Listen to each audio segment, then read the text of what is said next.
IVM.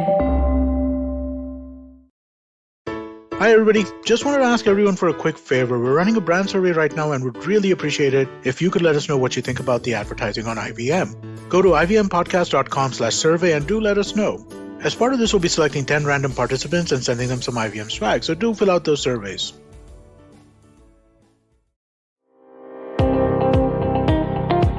Welcome to All Things Policy, a daily podcast supported by Pragati, a flagship media initiative of the Takshashila Institution. We are a bunch of policy nerds based in Bengaluru, and we like to bring fresh perspectives to Indian affairs and an Indian perspective to global affairs. So grab a cup of coffee, sit back, and join us for today's chat. Hello and welcome to All Things Policy. My name is Rohan Seth and I have with me today Prateek Waghre. I think it's been a week since both of us were on together. We often talk about technology when we are on. And the good part about this coming after a week is that Prateek has had a chance to come out with a new newsletter. It's called Mysticismal Information, and it's a great edition. It talks about outrage. And I think it's quite relevant because it's something that I have been thinking about a lot recently, is that every time I log on to Twitter, I feel like they're always asking for a boycott or a ban. And recently, and I think I read all of Prateek's editions of the newsletter and I skimmed through this one and realized that the Daily Wire, which is, of course, a publication not as reputed as the New York Times or as the Washington Post, gets higher engagement on Facebook than do both of those other publications and CNN and so on. So I think that's really, really scary to some extent to realize that a lot of these platforms are actually outrage machines. And I want to understand this landscape better. And I think there's value in our listeners understanding this landscape better. So Prateek, tell me about the Daily Wire, the story behind them, how they get so much engagement, and what this generally tells us about outrage on these social media platforms. Yeah, so recently, the NPR published a study based on looking at the type of interaction that Daily Wire gets on Facebook. I won't go into detail about the entire thing. We'll link to that article in the show notes. But some of the key assertions that it comes up with is that as you mentioned, right, their engagement per article on Facebook is significantly higher than a lot of mainstream outlets like the New York Times, Washington Post, NBC, CNN, and even Fox News, and even higher than some of their conservative counterparts. Right? I think they analyze Breitbart News, The Blaze, and the Western Journal.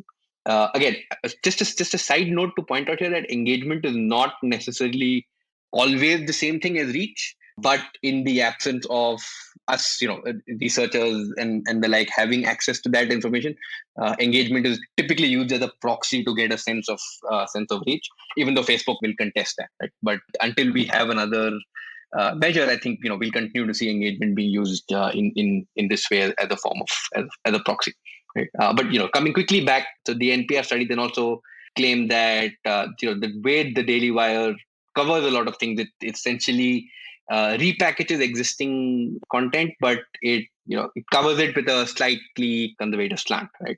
And direct quote that sort of got my attention was that it's turned anger into an art form and recycled content into a business model, right? Essentially saying that they found outrage, or they're using outrage as a form of a business model.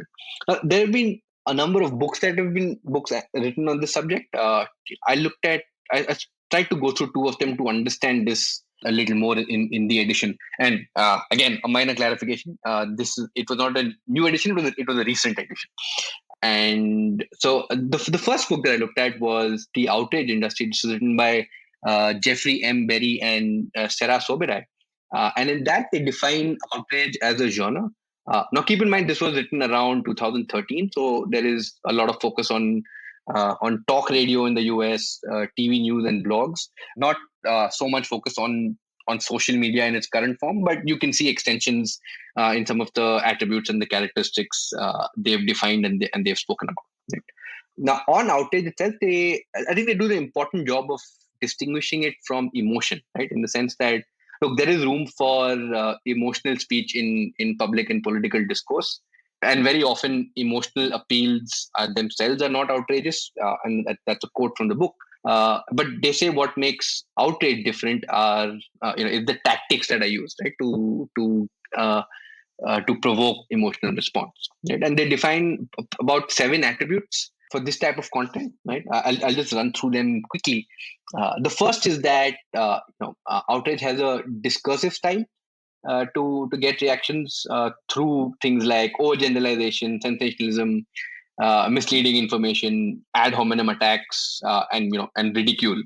The second is that it tends to be personality centered, right? So you have the voice of one central actor that plays, that's driving really the conversation, the agenda, and any other voices typically just serve to play second fiddle, or typically just bolstering what that voice, what the primary voice is saying, or being used, they're attacked in such a way that it bolsters what the primary voice is saying, right? And you can think of this in the form of a lot of our TV debates, right? They seem to follow this format. The third is that it tends to be reactive, right?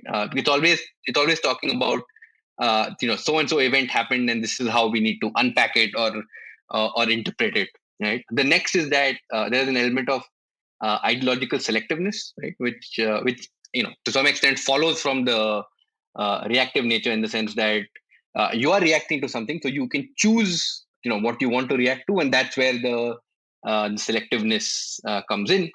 The fifth is engagement, and again, this is a slightly obvious one, in the sense that a lot of this is performative, so it needs to be engaging to get attention, to hold attention, right? The sixth one was interesting, and they use the term that it's marked by internal intertextuality, right? Which means that outrage content producers frequently refer to one another, right? And this can be, at least in my interpretation, this can be from within, let's say, the same side of the political spectrum, where you're amplifying what the others are saying, or from a different side of the political spectrum, and this is where some of the reactive element comes in, where you pick up what an opponent says, and use that, right? And the last is that it relies on oversimplification to communicate. Yeah, I'll stop there for now. Right. So you mentioned, Prateek, books that can be helpful resources to understand some of this.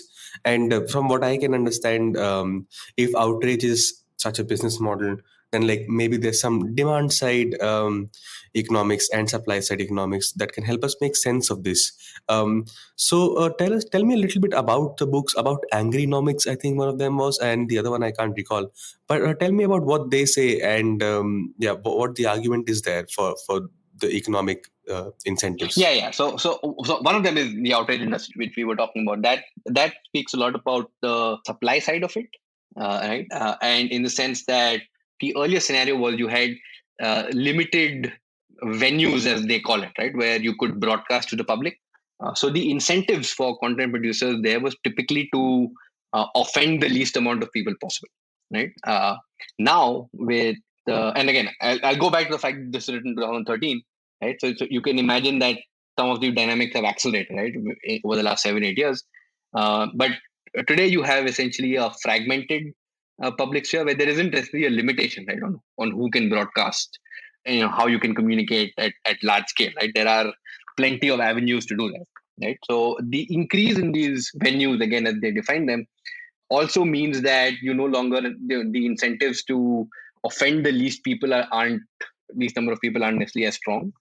You can go and look for niche audiences, and in fact, in some cases, it's even more profitable to build niche and loyal user bases, rather than the old model of where you tried to just offend the least amount of people, right? So this is one aspect of it, right? But they also point out that, look, it's not just change in the fragmentation of the public sphere. There are social, cultural, context as well, right? But essentially, going back, it's a way of saying that tribalism is profitable for some, right? The second book that you spoke about was Anguinomics by Eric Lonergan and Mark Blythe, if I'm pronouncing the name right.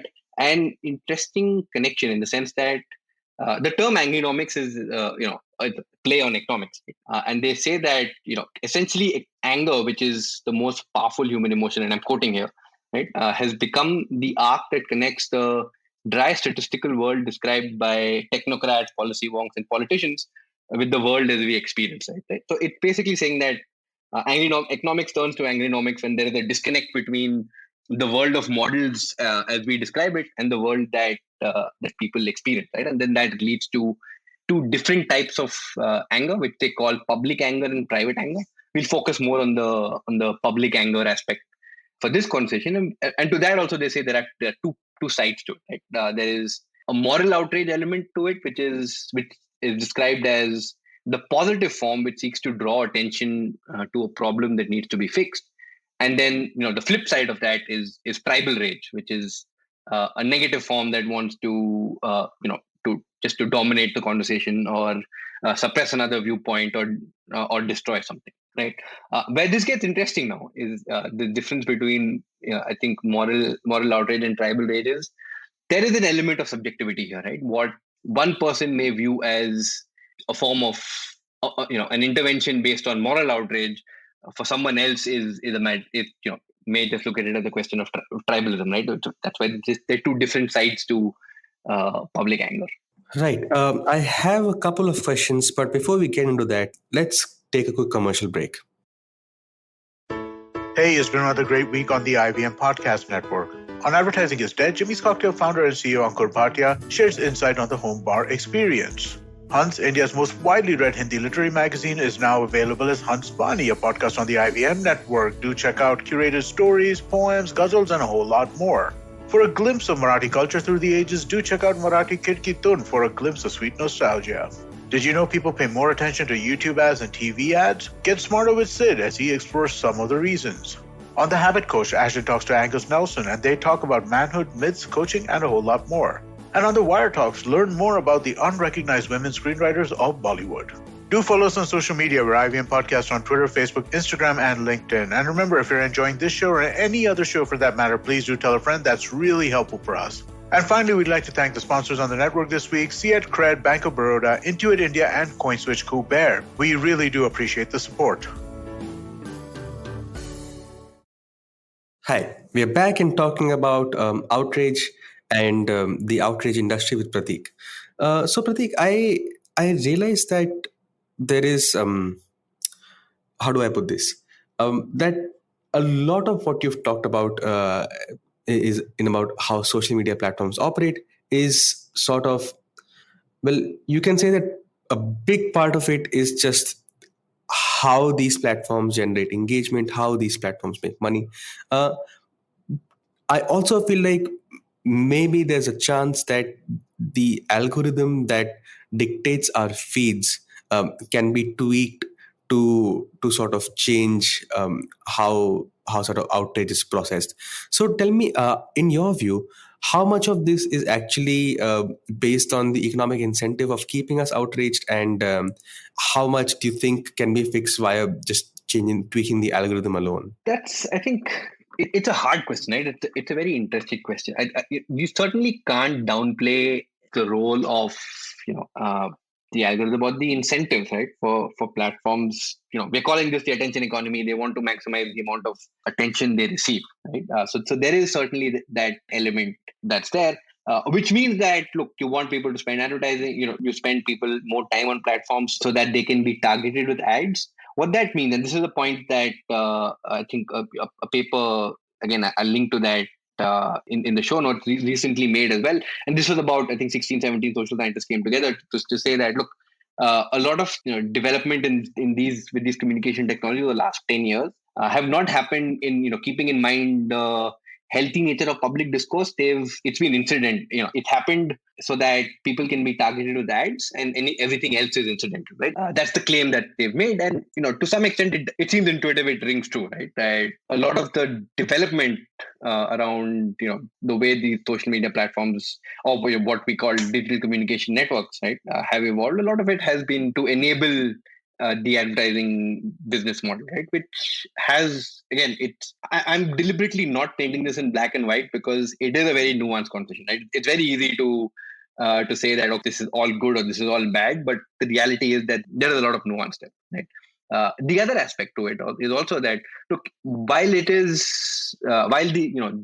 algorithm and the affordances of platforms play a big role, you also have to look at the fact that, look, things like WhatsApp don't necessarily have an algorithm, at least a software algorithm, right? And I use the term software very deliberately because there are other mechanisms, right? There seem to be financially driven human networks that are also responsible for content going viral on WhatsApp. So that may not be a software algorithm, that potentially an algorithm of another kind, but it still plays a role in the way content does flow across even these closed forms of these closed communication networks. Right. So I think, I don't know if this is the most important question, but in your reading about how outrage works, how tribalism works, and how sort of moral outrage is driving these platforms, what are some of the most nuanced solutions, the most interesting solutions that you have seen in your reading and covered in your newsletter? It's hard to really give solutions to this, but I think what could help is at least potentially newer or more open ways to think about these sort of things, right?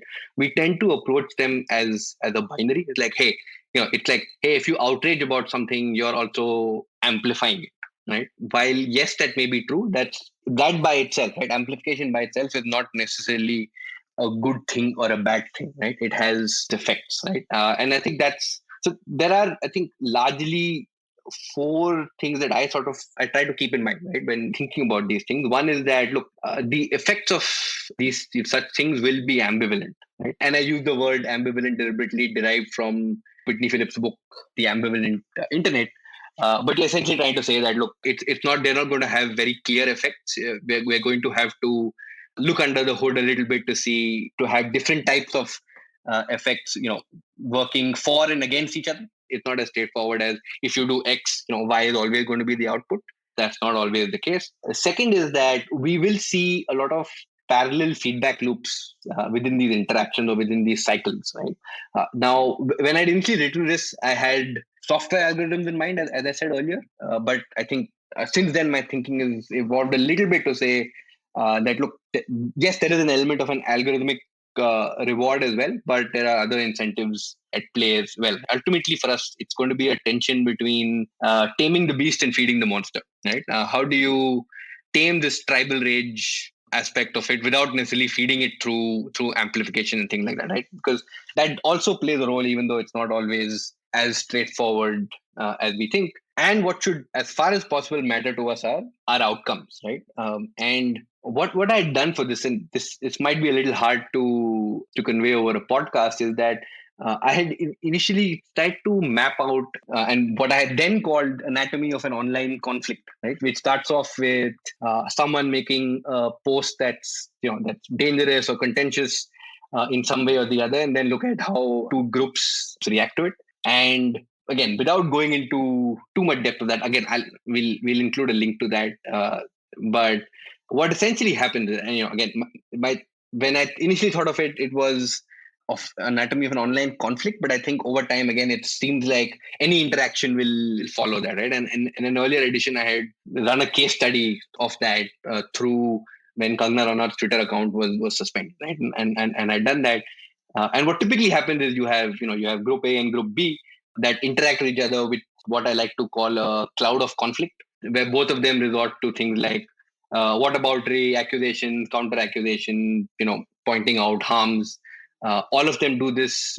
Both groups tend to do this with the intent to signal, right, recruit potentially more people into their causes and create pressure, right, either on social media platforms or on law enforcement agencies or other private agencies. Right now, again, the idea of looking at it from this perspective is not to create some sort of false equivalence between the two, because in some cases you have one side of the political spectrum that is motivated by bigotry, and on the other side you have another side which may come at it more from a social justice angle, right? So it's not really creating that equivalence, but it's just an attempt to understand the mechanisms and how some of these things play out, so that we have more ways to think about them. Right. Thank you for that. I think that there is value in understanding this. Right. I don't have any more questions, but thank you so much for joining us, Prateek, and for taking us through this. If there are any other editions of your newsletter that are relevant to this conversation, we'll also link them to the show notes. And thank you so much for listening in to All Things Policy. Thanks, man. If you liked our show, Don't forget to check out other interesting podcasts on the IVM network. You can tune into them on the IVM Podcast app, ivmpodcast.com, or wherever you listen to your podcasts.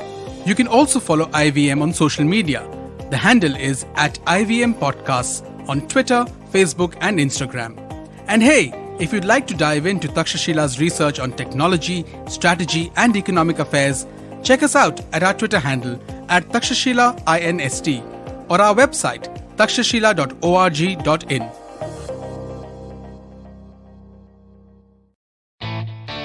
A wise man once said, traveling, it makes you speechless, then turns you into a storyteller. Well, listen to such travel stories and experiences exploring India on the Musafir Stories with us, Saif and Faiza. Catch us on the IVM website, app, or wherever you get your podcasts from. Eventually, you'll see the end of your childhood, get accustomed to womanhood, enjoy the experience of sisterhood, might get to wifehood, or not, choose motherhood, or not. You'll learn to define your personhood, earn a livelihood, change the neighborhood, and get rid of the falsehood that life post-academia is easy. So join me, Natasha, And me, Ayushi, on a journey from station starting point to station, what now? Next station, Pudin station, and hopefully, Agla station, adulthood. Fresh episodes out every Thursday.